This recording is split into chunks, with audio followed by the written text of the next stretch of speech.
And we're back. PropertyBB2 are up again. This time they're playing against the Dark Side. Dark Side didn't have the greatest of runs at the start of the day. They played up against the Fox Sound and unfortunately lost their opening game. But time for their big comeback. We'll see. We hope. They are now Maybe. up against Could PropertyBB2. It could happen, indeed. But they've got to get through their picks and bans stage first. They've got rid of Annie first. Cassidin is gone as far as property are concerned. Alchemist had a couple of moments, but there were some opportunities when he could have really thrown a spanner in the works. Yeah, Alchemist was definitely a huge burden that last game for Property. He just constantly, like, even though they didn't win the game, he was constantly in their face, constantly picking off members of Property, and as a result, just ban that thing right away. Cassidin is solid AP mid, will quite often dominate the game, even when his team falls behind. And it really is rare to see a Cassidin team lose, especially when the Cassidin team gets ahead, even if it's by a slight amount. So, like, the last game was an upset for Property, so why risk that Cassidin pick one more time? Jackson Lee Sin gone as well. You can see a Jackson, our opening game, played by Warrior Lady, had quite a strong effect on his lane. Didn't quite manage to swing the entire game in his favour, though. That Rumble ultimately getting very, very strong later on. So Ramus being a ban as well from Property. It could be a targeted ban for TDS. Did we see TDS play last week? I believe they were one of the teams that ended up having a forfeit, so we didn't really see a lot of their play from the Dark Side. I think the same thing might have happened as well for Fox Sound. I believe one of the teams did have a forfeiture. Looking, though, at some of these bans, Lisa and Gragas, everything was pretty standard for the most part, just strong scaling champions. Jax, for example, is someone who gets in the late game and is terrifying. We actually saw TDS play in game one, and the Jax did very well, despite losing a duel to Vayne, which that was also a Vayne that was doing very well in her own right. So, our complete bans are through. Ramus has been quite effective in this last couple of days, and when you combine him with the Shyvana, perhaps the mobility of that team is incredible, and the speed at which you can catch people out is even better, especially if you put an Oriana in amongst that too. But Property first picking that Shyvana again, as they have done throughout the course of the day. It's been very, very effective for them, and she's an incredibly strong top laner slash jungler. So we'll wait and see if TDS Elise. allow her to go to where they put her beforehand. And yes, you say Elise is still open. Elise is open, yeah. This will probably be the most likely pick for TDS. I believe they also picked her their game, and Elise just one of those junglers who, if she's not banned, she will end up on one team one way or another just because of her high damage, her high pressure. Thresh also was banned, I believe, game one for TDS as well. So we're just seeing a lot of the picks that did not make it through. Jarvan being chosen instead of Elise, I like that if they have an AoE composition in mind. TDS specifically wanted to be on the purple side, so if they have like a mid, like for example a Ziggs, or just someone that deals a lot of AP damage, hell, Galio for example, not a good example, but for example, they could be focusing on an AoE composition and going for a jungler like Jarvan over that Elise pick. So Jarvan Thresh immediately picked up by TDS. We saw Dig UK using that to quite a strong effect in their first game of the day with a Lucian as well. Teaming up, camping that lane, getting a lot of early kills onto their bully style, strong early AD carry. Let's see what Property choose to go with. They are yet to run Lucian themselves. They've run Caitlyn a couple of times over. Let's see what they choose to pick this time around. They're going to go for that Caitlyn again, and they're going to grab the Fiddlesticks, which they couldn't get last time because Dig had it. So they've got good, powerful lane in that. Yeah, it's going to be usually an Annie or Fiddlesticks first pick for support lately, with Annie being banned out. That leaves that single target CC as something much more viable than, I'd say, for example, a Taric. The question is going to be, how do you stop the Fiddlesticks? What is the plan for TDS? They can go for a single target assassin, for example, and Ahri, but Ahri runs into issues playing against someone like a Fiddlesticks because of the fear, because of the silence. This is now where you want to see the AoE composition really come out to kind of back up that Jarvan. And possibly we might see an assassin like a Zed that could still be effective despite the silence and the fear. But in general, like with the way the game has been working lately, Oriana is probably going to be the pick right now from TDS. As Vi being looked at as well, which would lead me to believe that we might have a top lane Jarvan in the works. Mid lane Jarvan, please. Mid lane Jarvan. Yeah. Because I don't imagine he's going to work too well against Shyvana. She'll destroy him. Shyvana would absolutely eat him alive. Like, exactly. So you'd like to see him in the mid lane. But as of now, he doesn't have a mid lane opponent to face, so that could be equally as risky, especially if yeah, something like a Riven is picked. You put Riven in the mid lane, yes, it's a lot of AD on property, but it's still more than enough to screw over Jarvan, so it's a risky opportunity. He can work quite well against Orianna, though. it can. It's still relatively scary. Orianna, one of the better mids to survive versus that Jarvan mid lane. Some of the worst, for example, are someone like Kassadin, who just dies. He has no options. Orianna at least has a shield and at least has the speed buff. Of course, that shield and speed buff will not affect a whole lot when he's jumped on by Ninja Blast in the Cataclysm Pit. But for the most part, Orianna can usually do an okay job surviving. You can actually see summoners. Well, actually, we'll go to summoners after the timer runs out. But Rumble being looked at by the Warrior Lady one more time. Did play a solid Rumble last time, so pretty happy with these He specs. played against Rumble last Oh, he played against Rumble. He played against a solid Rumble last time, so maybe he's learned since then. Rumble versus Renekton is also a pretty fun matchup. A lot of pressure can come out from Renekton. Rumble usually takes the lead as long as there's no jungle intervention. There's like a lot of really neat things you can do. For example, like slice and dice through a Rumble as he flame spitters. That way, you missed all the flame spitter damage. He goes on cooldown, and then you out trade him. So it's gonna be a fun matchup to watch. This is also going to be a Vi mid lane, so good old school of Suche pick up from the dark side. Oh no, they're switching back. We'll wait until we get into the load screen then just to be sure, see which way they leave that. But again, that's 15 seconds away, so we're going to run to another very quick break and be back as soon as this game is underway.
And we're back, ladies and gentlewomen.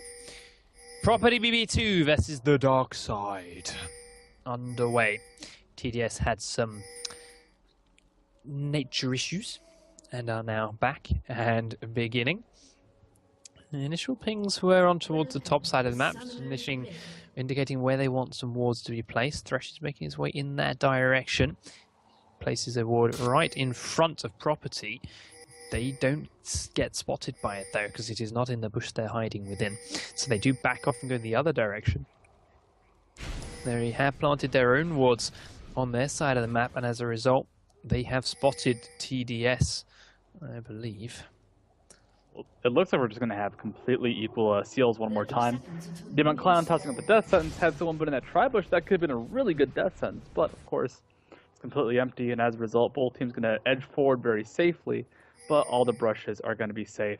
Now, Property might spot out TDS walking over that ward. I think they might have barely gotten vision right there, but should be safe for them to invade now, and they should have a good feeling about that. So. TDS now, going back to base. The wards are coming down. The question is, will there be a seal? Property looks like they're going to be hanging around in the area. A red seal displace makes a lot of sense because, well, TDS doesn't really have a lot of options to counter it. Rumble deals a little bit of damage. Jarvan could be going for his own red buff as well, but you can already see the members of TDS grouped up a blue buff, so Rumble not be able to stop that. But in response, Jarvan can very easily just snag the red buff from Property side of the map. The question is, will they try and stop that? Oh, they're not spotted by Rumble. They sit in the bush, they hide, they wait. Oh, they hide long enough. Oh, yeah. He's going back. He's going back. He's double checking. Now he spots them. Now he sees that it's going on. Forces the smite out of Shyvana. So, down he goes. So, alright, so the invade's been seen. Vi's grabbed our own blue buff. He's not going straight to the enemy red buff yet. What is she doing? She's dancing around her blue. Could have been a little bit of pathing issues going on. You can see Shyvana rushing towards her own red buff, just coming through the mid lane. Now, Shyvana did use her smite, and Kiki Baron knows this, so he could go for the steal, but, I mean, he might just give him some control. He's definitely hanging around the area. He wants that red buff. He wants that experience, and he knows that, as far as steals are concerned, Vi has a possibility to actually kill it, while Shyvana doesn't have that option. No. Shyvana's back now around behind Vi, chasing her into their own jungle, and now Fiddlesticks is coming up from the bottom lane too. Orianna's coming across the mid, but Jarvan tries to cut her off, landing some damage down through auto attacks. Vi does manage to escape out because of this, so Jarvan managed to cover her. Shyvana's still chasing onto Vi, putting quite a bit of damage down. They're confident they can win this 2v2, and they may just be right. Jarvan has to leave as well. That extra damage and slow from the red buff, making it very, very damaging and powerful. It forces Jarvan back in outer lane. And that is just the power of Shyvana. Shyvana, trying to defend her own red buff, manages to help win mid lane in some odd bit of twisted fate.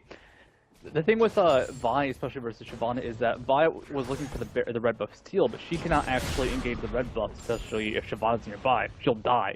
And she knew that, so she got chased out of the red buff.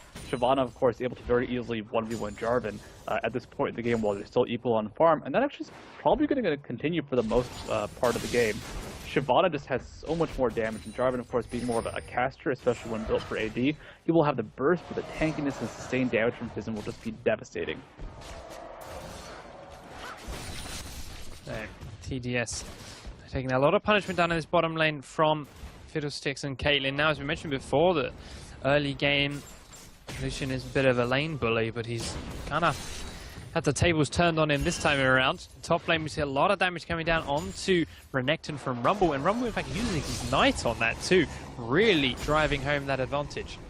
Oh, Fizzin! He was trying to go ahead, get his own red buff. Look at Jarvan, though. Look at Jarvan. He's got a red. He tossed down the Dragon Strike combination. And Fizzin, I believe, having used his smite on his own blue buff, was unable to keep that around. So the red buff going towards Jarvan. This does mean Kinky Baron is a bit farther behind in terms of overall experience, but regardless, now Ninja Blast can play aggressively. If he lands a Flag Drag combo onto Hilberto, that will be incredibly devastating. Because A, it's a lot of damage, and B, Ninja Blast will have that applied slow, keep getting more and more very damaging auto attacks. Jarvan doing about 95 damage per auto attack right now, which for a squishy Orianna is quite a bit to deal with. So, lane heading back out towards the middle of the map for Lucian and Thresh, but they're just getting zoned away from the creeps this time around. Jarvan, 27 CS to 24, so he's ever so slightly ahead of Orianna. He's had to buy a Crystalline Flask on top of that long sword, though. Make sure he's got the sustain to survive her non-stop punishment. We're also yet to see him really open up on her and unload too much damage down that spammable, replenishable, very big shield. Very useful. There's not a lot of ward coverage, unfortunately, for TDS, so they can go for an engage, but they just don't know where Shyvana is. That bot turret being pressured quite a bit, kind of the same deal. They don't know where Shyvana is, so they're playing very cautiously. And of course, with the pressure from Fiddlesticks, the pressure from Caitlyn, it's very easy for straight auto attacks to hit. As a result, Lucian now behind by 20 CS. He does edge a little bit of CS back into that push, but like the constant aggression, the constant pressure from a Caitlyn lane means that Lucian, if he can't get every single CS underneath the turret, which sometimes is difficult, if not impossible to do, he's just going to fall more and more behind. So, middle lane. We need to see Jarvan do something. Ariana's just going to keep farming and scale very well, and you see him roaming around and trying to make a play. He's got, I mean, he's the same reason he's a great jungler. He's got incredibly strong ganks from that middle lane. He's going to have a little bit extra damage, being able to farm like that. We need to see him put it to good use. And with bottom lane constantly pushed up, if you can get through that Tribush around the back of Dragon Pit and on top of that bottom lane, he may just be able to help that lane out significantly. But he needs to be able to get away from Orianna and past the wards to do that first. Zyra taking a lot of damage top lane. Rumble with the Flame Spitter, because he has such shorter cooldowns than Renekton. Renekton's sustain, while decent, you really need to be hitting a champion. He's just losing out on these trades because, you know, Renekton will go in for a Cold Meek, take a Flame Spitter to the face, and as a result, Rumble kind of maintains control. Same thing as game 1, though, where Flame Spitter is a good skill, but it's also a good skill at denying Rumble's own CS. Because of the constant damage, it's not very effective. Now, Warrior Lady actually used the Equalizer. Zyra's and Warrior Lady kind of walking away from each other. Ignite is burned onto Rumble, but not accomplishing a whole lot of good. Good. Lucky bounce is coming out from Properties. Fiddlesticks in the bottom lane put a lot of damage down onto Dement Clown. Toying forward. Jarvan takes that blue buff over the wall using his Dragon Strike, so he's got more spammable abilities now, and they do ping down onto Fiddlesticks in the bottom bush. He's standing on a ward and doesn't know it. Vi comes around behind him. She's going to go over the wall. Assault and Battery straight on top of him. There's a Thresh Lantern for a shield. Jarvan goes for the EQ. He gets the fear out, and as a result completely misses the knockup. Flashes forward to land the ult. The first blood goes to Vi. The Ignite was used by Jarvan. May have been slight overkill, but they're going now straight in for the Dragon, doing what damage they can. Shyvana heads top. Orianna has just base, so she can't really drive the advantage of being alone in that lane. And that is 1,000 gold in the dark side pockets. They're now ahead by that 1k. However, top turret being pressured, but the thing is, I mean, Zyra has barely been at that turret all game, so he can't really do that much damage. They've been trying to kill from a full health, and it's getting close, but I don't know if they can finish this off right now. One more Dragon Strike might do it, or one more Twin Bite, I believe, might do it, and they do secure it. They're going to equal out that gold difference by quite a bit. Fizzin, when he saw that gank on the Fiddlesticks, immediately ran top lane just to help out Zyra with that push, and that, of course, does equalize the gold, equalize the control. And it might give a chance for Renekton to roam, which you don't normally see. However, very specifically in the case that Rumble has been doing very well against him, despite the CS lead Renekton has, a lot of that was from the push right there at the last second. So it's still a fairly equal lane. And now actually both you can tell both lanes are going to stay top. Warrior Lady has the Seeker's Arm Guard for Renekton, and Renekton has picked up a Spectre's Cowl just to sit around and lane versus him. Jarvan hovering on the edge of his fountain, just waiting for another 5 gold so he can finish off his last Whisper first buy. Just give Vi a bit of time to sit in that mid lane and grab some experience and some CS while he waits. Now Jarvan's going to come down. Now he has a lot of damage here. That in conjunction with his EQ combo that reduces armor itself and then the attack speed, and then his passive auto attack that does a percentage of your health. He can do a lot of burst damage with a last Whisper, and if his next buy is a Brutalizer, it does even more. So Orianna's got to be careful, but it is a lot harder to land that EQ knockup now than it used to. So Jarvan's got to make sure he's on point, otherwise Orianna's going to be able to turn it straight back on him. Like, realize the Jarvan burst combo, especially if he lands the Dragon Strike for the extra armor reduction, it's going to be about 800 or so damage, factoring in one auto attack. Roberto has 1200 HP, so he might survive, but if there's any sort of auto attack follow-up, which if you're stuck in a Cataclysm, there will be, it's going to be dangerous no matter what. And even if Roberto can survive with the usage of a barrier, you know, factor in a Vi initiation from Assault and Battery, or what if Jarvan just goes bottom one more time? Pings are going on to Orianna. Orianna has to make sure that if Vi is nearby, she is incredibly far back, because the burst between those two will just destroy Alberto. Like, they actually have really good armor reduction, both the denting blows from Vi factored in with Jarvan's Dragon Strike damage. There's the Jarvan damage. There's the Vault Breaker comes over the wall from Vi. There's a Sultan Battery. Manages to flash out of the ultimate. Quick flash to follow up from Vi. Isn't enough to finish off the kill onto Orianna. Caitlyn managed to get a double kill as she's roamed up on the bottom lane. Warrior Lady's getting dived in the top lane. Puts a good ult down. Has it slowed down Renekton enough? It has done. Quick flash away, and enables her to survive. Fiddlesticks is tanking that middle turret now. Caitlyn has to swap it out, but then the minions are here.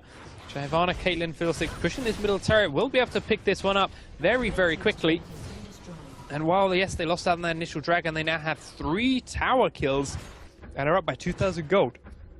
Looks like King Baron might have gotten a little bit greedy. He went for the burst CC that comes out from a Vault Breaker, but the problem is that gave enough time for Roberto to cast his ultimate in between the Vault Breaker and Assault and Battery combination. He could have just gone for the Assault and Battery. I guess the issue would have been the flash afterwards from Roberto, but still great disengage, great teamwork, great just re-engagement from the rest of Property. They knew that gank was coming, and with that barrier, they knew that Orianna could survive it, if barely.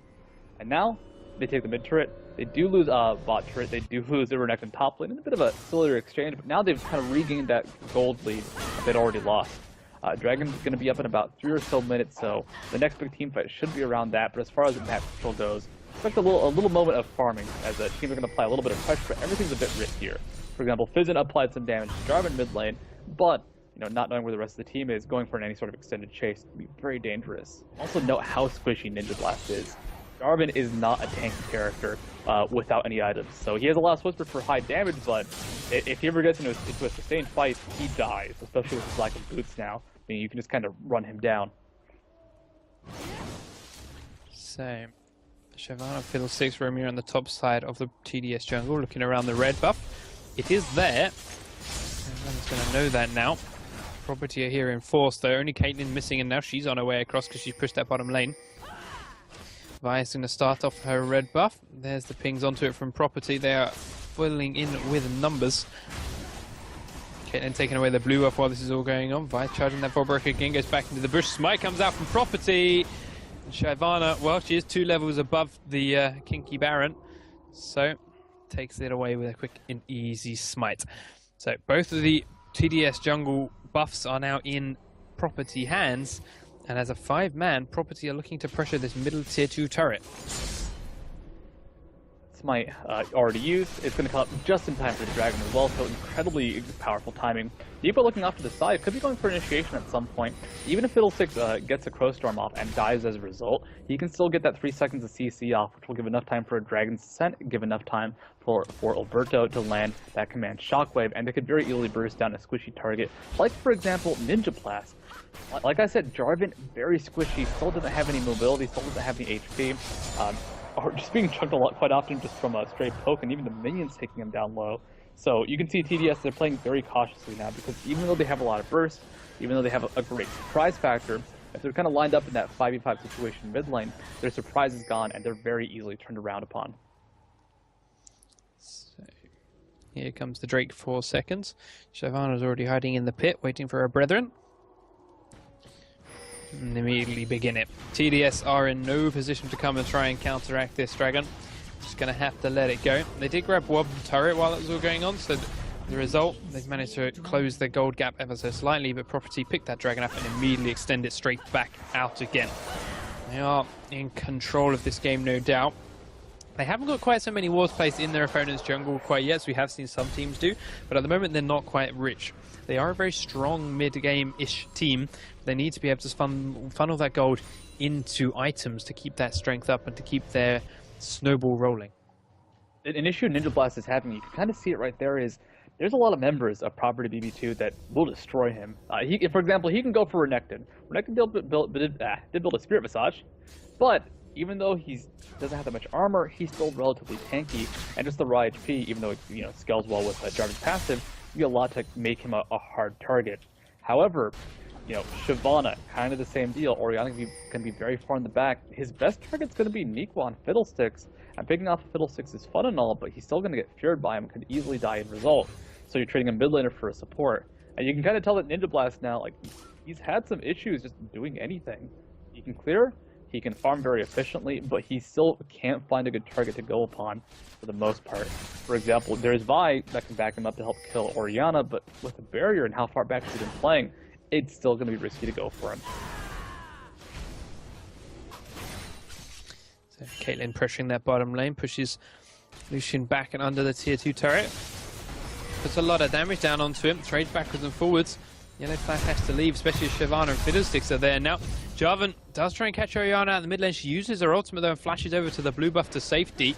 Vi and Jarvan have given up the chase on her. Now Property are looking to try and finish this bottom turret off. Flash forward and a flay comes out from Thresh. Doesn't manage to land the hook. There's the box go down. Fiddlesticks ult over the wall. Rumble ultimate's in a not a bad place, but it has split Property right down the middle. TDS now going to lose Jarvan as the only casualty of that fight.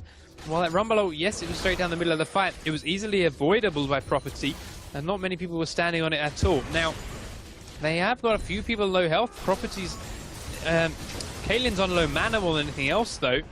Yellow Flash has come back out. She's used that culling to clean the minion wave off. But Property, I don't know if they're ready to end this push yet. They might still be able to get this tower. I mean, Kiki Baron back at full HP. Assault Battery not available, though. They really are going to have a difficult time trying to finish off this push, because Jarvan will be respawning right about now. He might barely make it. At the same time, Caitlyn auto attack range could be enough to secure the turret. Hook comes out from Thresh, doesn't land. We do see Warrior Lady going very low under the turret. Renekton's tanked it using his ultimate. Down goes Warrior Lady on Rumble, and down goes the turret. Caitlyn will ult onto Thresh, but it's not enough for the kill, just enough to force him low. And Property have got their prize, and they've got a 4k gold lead, and they're backing out. They are being chased out here, actually, by TDS. Over the wall, the Orianna ult goes off, and down goes Thresh. I mean, the ward coverage actually was spotting out the Thresh before he could actually make it there. Ninja Blast trying to get some sort of pick off. Vi also looking for something. They don't have Assault and Battery quite yet, though, so they're going to have to give up this mid turret as well. I mean, those two pickoffs, Warrior Lady learned the hard way about the 3-second fear coming out from PropertyBB2. And, you know, even though not Renekton, but Robo is mildly tanky with that Scrap Shield, with this Haunting Guy's Seeker's Arm Guard build, it's still relatively squishy, as now Zyrus might be in some danger, possibly Nikwa.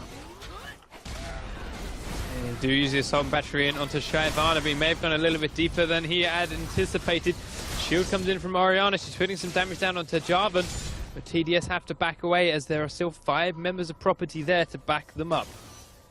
I mean, unfortunately, they really don't have a good solution for this Renekton, for this Shyvana, for even Orianna. Orianna going for a really cool build, actually building a lot of Aegis first, and this is just to stop the Jarvan damage. Once again, it's a raw HP, which his passive will deal with relatively well, but as for the rest of the kit, Jarvan's damage is fairly limited. You know, he can get a lot of burst on, but if you survive his burst damage, after that he's just got auto attacks for 5 or 6 seconds.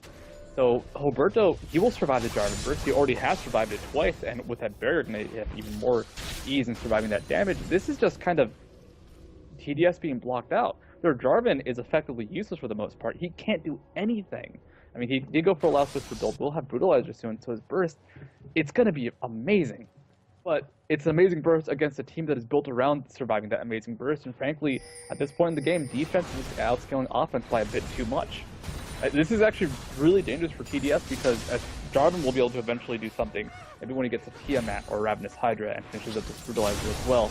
But until then, he's pretty worthless. And I hate saying that because I love Jarvan as an assassin. I love playing him top and I love playing him mid lane. But right now, he just has no good option to go for targets.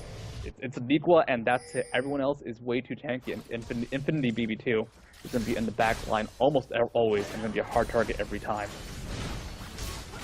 So, Property taking full control of this map. Now they've got some more deeper wards placed in their opponent's jungle. And they'll start to take control of that pass as well. That red buff is there. They took the last one. Kinky Baron's wearing this one though. Do you see Jarvan trying to farm up that Wraith camp, trying to get as much gold in his pocket as possible. Jarvan, with those items, does again do a lot of burst damage. But he needs to hit that squishy target and do that damage, and then get out again if he wants to do any more. And at the moment, he's not hitting those squishy targets, he's not doing that damage, and he's not really getting out again either. So he's just a bit of a waste of space. So, while the potential is there and the idea is a nice one, they can't pull it off. We do see TDS now making a play towards the Baron pit. He gets spotted by Orianna though. I don't think they were actually looking to start the Baron. They were just checking for nearby enemies and checking for the possibility of a property Baron. They are now all in this top lane. They're looking to try and take that turret down for their second turret of the game. The Dragon is alive. Caitlyn is soloing it, so there's only 4 members of property here. But all it takes is Shyvana to show herself and TDS run for the hills. They don't know Caitlyn's still bot lane. There is good ward coverage, but doesn't cover the river particularly effectively. Caitlyn's just going to keep pushing that bot lane. And even though PropertyBB2, they don't want to go for a team fight, Kinky Baron actually might find some initiation. We do get a good ult, comes out from Rumble this time. Down goes that poor squishy Fiddlesticks, thanks to Jarvan's damage and the culling. They do get a great ult from Jarvan. There locks the remaining members of property in amongst on the edge of their tower, but he will go a bit too close to the tower and has to flash away again to keep himself alive. Property have 2 members left alive here, but look at Caitlyn in the bottom lane. She's onto the inhibitor turret. Thresher's had to recall. The yellow flash doesn't quite have the damage there to finish off Shyvana. Orianna, though, still got a lot of health, and as a result, it's forcing TDS to back away from that top turret without even taking the damn thing. And that's the whole point of that fight in the first place. And all the while, Caitlyn managed to take an inhibitor turret in the bottom lane, and as a result, leave it exposed.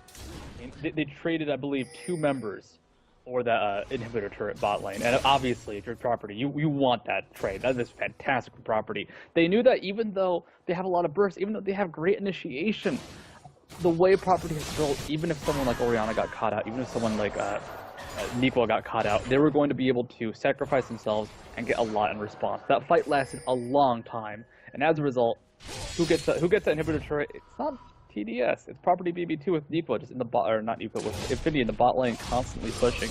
I really like this about property. They know how to make sacrifices. They know how to make trades, and even if it had been a bad fight, really by getting that inhibitor now exposing a lot of the map and kind of making TDS have to play very defensively from any sort of bot push, like PropertyBB2 got so much more out of that, even if they got an ace, even if they'd lost that top turret. Well, not ace, but lost 4. Now, it's a 7,000 gold advantage. Actually, about 8,000 gold advantage in favor of PropertyBB2. And Orianna has finished her Archangel staff. Her Rod of Aegis has had a lot of time to tick. Right now, currently at the, let's say, ability power, so about 4 minutes charging just from that. And it's scaling just dangerously well.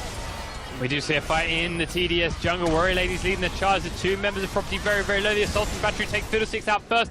Kinky Baron is incredibly low, and we've finished off by Caitlyn. That's a great rumble ult. They're probably taking a lot of damage from it. Renekton staying alive. We do see Lucian trying to chase him down. Renekton's keeping as low health as he can, trying to run away from them. TDS are in full retreat now because Shyvana is pushing that bottom lane again and is onto the inhibitor. I mean, Ninja Blast just can't do anything versus Renekton. That was Ninja Blast dying in a 1v1 versus Zyra's top, or in the jungle right there. And even though, Nico took a lot of damage, even though a lot of burst was used on that Fiddlesticks, Zyra's actually being chased out now. Might go down. Renekton's so incredibly low, but Lucian cannot chase him out, and now Orianna's closed in from the other side. Lucian is running for his life from Orianna, and Renekton is still around somewhere, because he's got a bit of health back up, and that spammable shield from Orianna. Those 2 could easily take Lucian down, so he's got to be very careful. Renekton is healing back up for regen, and Lucian's coming hunting for the pair of them. In he goes. Stun does go out from Renekton. There's the ult from Orianna, and as I said, the pair of them could easily kill that Lucian. And Lucian had the damage. You could tell he was in a bad position. Maybe he could have gone for a kite, maybe hit in the back. Now chase onto Kinky Baron. Kinky Baron trying to walk out of the fight. Can he survive? Looking good now, looking good. That flay from Dement Clown able to protect him quite a bit. But really, now that the team's burst damage isn't getting kills on anybody, they did pick up Nico, I guess, which, all right, you got the Fiddlesticks at the cost of Dravai and Jarvan. Not a great exchange overall. They really just don't have any options. Great play from property, though. They were able to stop a lot of the recalls from TDS, allowing the push bot lane to pick up that inhibitor. Top and hit turret down goes down. Warrior Lady does have equalizer, so could try and set the fight, but, I mean, they have numbers. They have to make something happen now. They're going to go in. Rumble falls down very, very quickly to Caitlyn, but she gets assault and batteried by Vi afterwards. She's going very, very low. Jarvan picks up the kill with an EQ ultimate combo. Now, Property, however, are here in force once again. Only just get the arrival now of Lucian. He's trying to do what he can, but Property are chasing on to Thresh with a vengeance. He does dart back around the other way, but there's the stun from Renekton. That's all it takes for Orianna to pick up the kill. Vi is still exposed, and she's being zoned out by Fiddlesticks. Property rotating around. They want to get this middle lane as that bottom inhibitor, is already down from their previous fights. And now with this big wave of creeps in mid, they wanted more, but good positioning from Jarvan and Lucian. Clean it up and stop the push. But again, TDS taking these fights and they're coming out behind on all of them. They were nervous. They didn't know what to do right there. They had to start the fight. It was possibly their only chance for a pickoff, and one of the few pickoff attempts they've had this entire game. But you could tell they were indecisive. It took a long time for the initiation to finally happen onto Caitlyn. By the time Rumble died, Caitlyn had gotten 6 or 7 auto attacks off, and where was the rest of TDS? Just kind of hiding in the back, not sure what to do. So they're getting good initiations off, but they're getting it off too late. That last fight, they really should have been able to pick off Caitlyn before anybody else arrived. Or if not, forced a bunch of flashes, retreated, gotten a lot of summoners for really nothing. The problem is, they just do not have that quick, snappy decisiveness that you really need to have at this level of play. Now it's a 10,000 gold lead in favor of Property. They have control over the Baron. The mid turret has taken a little bit of damage, not a whole lot. Actually, it's taken zero. It's taken 0 damage. I thought they got at least an auto attack off on it. But nope, it's taken nothing. So they at least have that going for them on TDS. But, they only have 2 minutes left on their inhibitor before it respawns. They've lost a lot of control. And now Baron's going to be an easy thing for Property to take. They can always go for more jungle fights, which the burst is not enough. So the jungle fight's huge for Orianna. Incredibly in favor of Property. How are they going to take the Baron like this? It's really easy to take it over the wall. Yep. Although Property are closing in around the side now. Fiddlesticks does spot them. The lantern gets placed on his head. But with Orianna and Fiddlesticks here, they can't be sure if they're actually in the Baron pit. Fiddlesticks is going to ult into the river. They have pulled off the Baron as a way to bait. They're going to focus down the Kinky Baron now, getting rid of that smite. He is down very, very low. The Baron is still there. Now that smite is gone, they're going to finish it off. Kaylin actually gets the kill. Shyvana gets the kill onto Vi, but they're going to chase onto TDS now. Here's the move speed buff coming out from Orianna. Jarvan goes across, actually hits no one with his knock-up, loses his life for it, and all I can think of is there must be a surrender vote coming out of the TDS very shortly. No reason for him to go in that aggressively against the Baron Dub team that were grouped like that with 4 people if they weren't planning on surrendering this game out. Even if he did everybody, he still would have died. Nothing could have been accomplished by that, unfortunately. And now, Property can't win the game most likely. Actually, you know what they can? Ninja Blast down for 20, the Clown down for 20, no Assault and Battery from Vi. They're probably just going to finish this off right here, right now. Infinity's already onto one of the Nexus turrets. He's nuking that down now. They did clear the creeps out from the bottom lane, but there's even more in the middle. Now goes Nexus turret number 1. Here goes Nexus turret number 2. Rumble does ult across a lot of the minions, but most of them still survive, and now the Nexus is open. Infinity is just focusing that down. There's many members of TDS up, but the Nexus will fall. There he goes. Shyvana getting the last hit. And PropertyBB2 go 2-0. Darkside goes 0-2. Ooh. Unfortunately.